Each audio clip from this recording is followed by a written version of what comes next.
मुफ्ती साहब, पहला सवाल आपका, 16 मिनट है, हम दोनों लोगों के सवाल लेंगे। जी जी, बहुत शुक्रिया। आपकी जो अभी बात हुई बहुत अहम थी, मैं इसको चाहूँगा कि आगे डिस्कस करूँ, लेकिन चूँकि अभी ये वो सेगमेंट है क्रॉस एग्जामिनेशन, तो सबसे पहला सवाल आपसे ये है कि जो मैं इतनी देर से कॉन्टिंजेंसी आर्ग्यूमेंट आपको बता रहा था, ये अकल से ही बता रहा था हजरत, आप ये बताएं कि आप इन्फिनिट रिग्रेस ऑफ कॉजेस को पॉसिबल मानते हैं या नेसेसरी बीइंग के एग्जिस्टेंस को सही समझते हैं, चूंकि दो ही ऑप्शन हो सकता है, आप ये बताएं।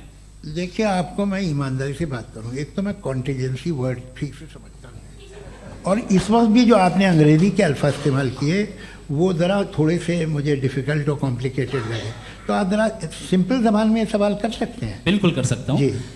यूनिवर्स की हर चीज कॉन्टिंजेंट होने का मतलब यह है कि वो अपने एग्जिस्टेंस में किसी के ऊपर डिपेंडेंट है। जो भी चीज डिपेंडेंट होगी वो चीज इंडिपेंडेंट नहीं हो सकती, तो उसका कोई ना कोई कॉज होगा। तो अब आप क्या समझते हैं कि ये इन्फिनिट रिग्रेस है, यानी कॉज पर कॉज, कॉज पर कॉज, कॉज पर कॉज, और कभी कोई यानी ये एंडलेसली चलता रहा? क्योंकि अगर ऐसा होगा तो हम तो एग्जिस्टेंस में आते ही नहीं, लॉजिकली ये मुत्तफक अलैह चीज है, मुत्तफक अलैह अग्रीड अपॉन। इस पे हमने एग्री किया था कि मुश्किल शब्द आएगा तो अर्थ बताना पड़ेगा। तो इन्फिनिट रिग्रेस तो पॉसिबल नहीं है, तो कहीं ना कहीं आपको रुकना पड़ेगा ऐसे नेसेसरी बीइंग पर। नहीं, कोई जरूरत नहीं रुकने की। किसने कहा आप रुकना पड़ेगा? आप रुकते हैं खुदा पे, आप नहीं रुकते। आप कहते हैं वो हमेशा से, जब उस वक्त से जब वक्त नहीं था। आप कहाँ रुकते हैं कि अब हुआ था वो? आप नहीं कहते। हम क्यों नहीं मान सकते कि यूनिवर्स जो है और बल्कि मल्टीवर्सेस जो है वो हमेशा से हैं, वो बनती है, बिगड़ती है। एक हमारे यहाँ एक चीज़ है ब्लैक होल, वो समेट लेता है वापस, फिर ब्लास्ट होता है, फिर फैल जाता है। और इसमें हमारी तो खैर कोई औकात ही नहीं है इंसान की। एक छोटे से ज़र्रे पे हम 50-60 साल की उम्र रखते हैं, जो करोड़ों अरबों साल की कायनात है उसमें, और पैदा भी नहायत ही बेहुदा वजह से हुए थे। तो इसमें ये सोचना कि इसकी वजूहात और ये क्यों है, ये डिपेंडेंट है, ये हम देख रहे हैं, क्या मालूम। आप सोचिए कि ये जो फैल रही है कायनात, ये कहाँ फैल रही है, ये कहाँ जा रही है, और ये फैल क्यों रही है? अरे बना ली थी तुमने, रुको भैया, हाँ काफ़ी है। ये फैल क्यों रही है? ये और कौन सी कायनात जिसे मैं दूरबीन से देखता हूँ तो 2 बिलियन लाइट ईयर पे है, उससे मेरा कोई वास्ता ही नहीं है। 2 बिलियन ईयर यानी अगर मैं 80,000 माइल्स पर सेकेंड से चलूं तो 20 करोड़ साल में वहां पहुंच जाऊंगा। इसकी ज़रूरत क्या थी? ये दुनिया, ये कायनात तो इंसान अशरफुल मखलूक़ात के लिए बनाई गई ना। तो ये सब ये टर्म समझ में नहीं आया, इसमें कोई खास समझने वाली बात थी भी नहीं। ये जो अल्टीमेट कहा यह जाता है कि ये जो पूरी यूनिवर्स है, ये जो दुनिया है, ये इंसान के लिए बनाई गई। अच्छा, ये सब इंसान के लिए। क्यों साहब, सही है ना?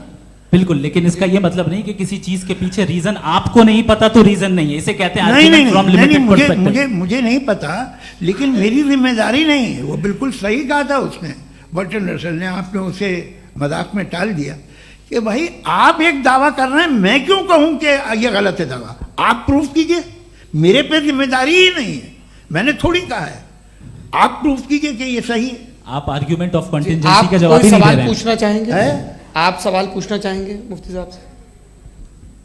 क्योंकि ये क्रॉस एग्जामिनेशन का दौर है। आप जैसे पहले बोल रहे थे फेथ को लेकर कुछ, मैं ये पूछना चाहूँगा कि खुदा ने जो भी रेवल्यूशन किए हैं, एक मज़हब के नहीं बहुत से मज़हबों में किए हैं, अलग अलग रेवल्यूशन है। कहीं कुछ एक बातें हैं, कॉन्ट्रडिक्शन भी है आपस में, कहीं कुछ आप कर सकते हैं, कहीं कुछ नहीं कर सकते। ऐसा नहीं है कि सबकी कोड ऑफ मॉरल एक है। तो ये किस्सा क्या है? अब आप ये देखिए कि मुझे कभी कभी लगता है कि ये जो फुटबॉल फाइनल होता है, लाखों लोग होते हैं, फिर वो टीवी कवर करती, करोड़ों लोग, अगर उसमें खुदा की एक बूमिंग आवाज़ आ जाती, मैं गॉड हूँ, तो सारे लोग अभी सुन लेते और टीवी पे भी सुन लेते, किस्सा खत्म होता। ये इतनी राजदारी क्या है कि तुम सामने कुछ तो सबूत दे दो हमें सॉलिड।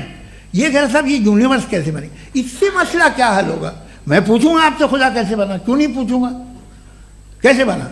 बल्कि वो तो कायनात से कहीं ज़्यादा इंटेलिजेंट है, कायनात से कहीं ज़्यादा कॉम्प्लेक्स। जी वो हमेशा से है। आप कहेंगे मैं मान लूँगा। अच्छा, दोयम वो कादिर मुतलक, यानी कादिर मुतलक का मतलब ओमनीपोटेंट, वो जो चाहे कर सकता है। आपको नौकरी दिलवा सकता है, आपकी अच्छी जगह शादी करवा सकता है, आपके पड़ोसी का मुकदमा हरवा सकता है, आपको जिता सकता है, सब काम करता है। थोड़ा सा माइक क्लोज जी। वो इस दुनिया को चला कैसे रहा है, ये दुनिया कैसे चल रही है, आपको इस पर हैरत नहीं होती? या क़यामत के बाद कभी एक जस्टिस होगा, जब ये बच्चा मर चुका होगा जिसकी धज्जियाँ उड़ गई बम से, इसको इंसाफ मिलेगा तब। अच्छा, अब जवाब दूं? हाँ दीजिए। मैं वही इसीलिए आप ही की तरफ आता। सबसे पहले आपने रेवलेशन और स्क्रिप्चर्स की बात की, इस पे मैं बात कर सकता हूं लेकिन आज नहीं करूंगा चूंकि वक्त कम है, कभी और इस पे डिस्कस करेंगे। मैं तैयार हूं उस पे भी बात करने के लिए। ये क्योंकि अभी हमारा से topic- राउंड 2 की भूमिका तय हो रही है। Does God exist round 2? जी, चूंकि आज गॉड के एग्जिस्टेंस पे बात है तो मैं उसी के रिलेटेड जो है आपके सवालात को एंटरटेन भी करूंगा और मैं भी पूछूंगा। आपने कहा कि आपने साबित ही नहीं किया, जबकि आर्ग्यूमेंट ऑफ कॉन्टिंजेंसी बुनियादी आर्ग्यूमेंट है। आप मुझे कॉन्टिजेंसी का मतलब बताइए, आपका मतलब क्या कॉन्टिजेंसी? कॉन्टिंजेंसी का मतलब यह हुआ कि हर वो वजूद जो किसी भी चीज का पाबंद है, हर वो वजूद या हर वो चीज जो अपने एग्जिस्टेंस में किसी भी चीज के पाबंद है और उससे बाउंड है, उसको उसकी जरूरत है, उस पर डिपेंड करती है, तो जाहिर सी बात है कि उसका कोई ना कोई कॉज होता है। ये तो अक्ल की बात है, ये आप रीजनिंग की बात करते हैं, मैं वही कर रहा हूं। दूसरी चीज आपने ये बात कही कि इतने बिलियन लाइट ईयर्स दूर है, उसका मेरा क्या लेना देना। फिर मेरे ख्याल से आपको ये नहीं कहना चाहिए I think therefore I am an atheist. आपको सोचना चाहिए, सिर्फ आप एक लिमिटेड दायरे में रहकर नहीं सोचें बल्कि बाहर निकलकर सोचें। आपने तीसरा सवाल किया, आपने 2-3 सवाल एक साथ किए। ऐसी बातें ना कीजिए, कुछ लोगों को इतराज हो जाएगा आप पे कि आप कुछ भी सोचिए, ये इजाजत आपको है नहीं, मुझे है।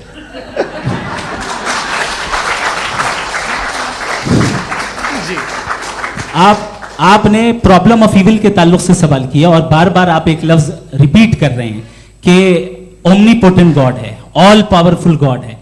यही तो दरअसल समझना है कि गॉड का कॉन्सेप्ट क्या है।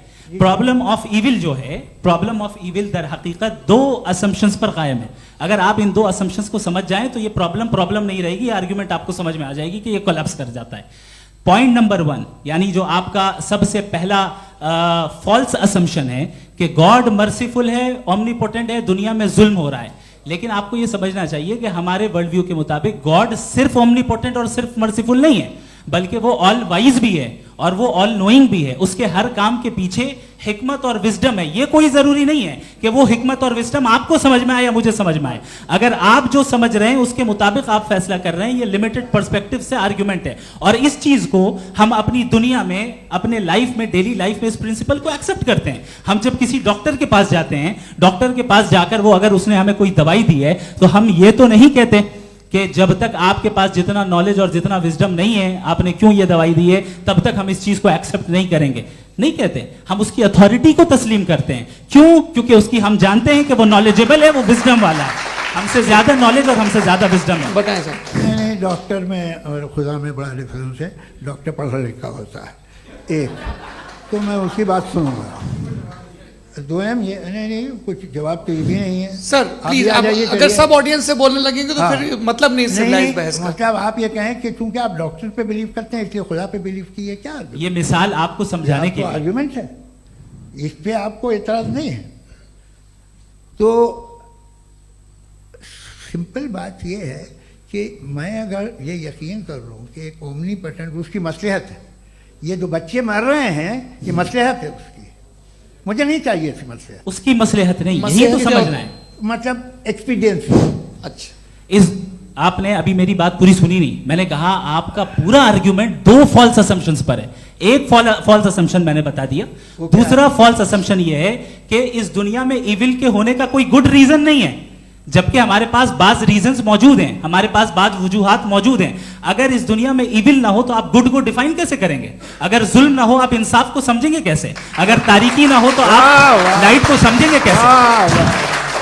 बहुत अच्छे। अभी और सुन लें, अभी और बाकी है। ये तो बात बहुत पसंद आई साहब मुझे, कि जब तक रेप ना हो तब तक औरतों की इज्जत का ख्याल आपने मेरा जवाब पूरा सुना ही नहीं। जब तक के बच्चों का कत्ल ना किया जाए तब तक आपको बच्चों की मासूमियत की इज्जत है। आपने पूरा जवाब सुना ही क्या नहीं। बात है, क्या आपने नुक्ता निकाला हुआ? आपने पूरा जवाब सुना ही नहीं। आप सुन लें, मेरी बात सुन लें।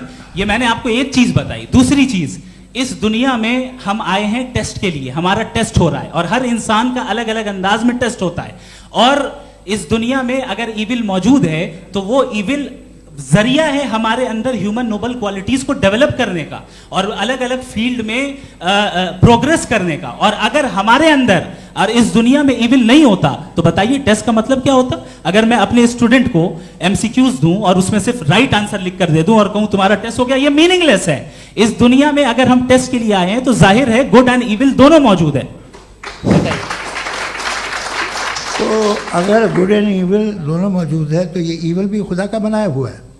जी हाँ, खुदा का बनाया हुआ है। लेकिन अच्छा, चलो अच्छी बात। जी बिल्कुल, तो बिल्कुल खुदा ने बनाया। अभी तो ये है कि जो मेजॉरिटी है दुनिया में वो इविल है, तो ये खुदा एक्चुअली इविल के साइड पे लग रहा है मुझे।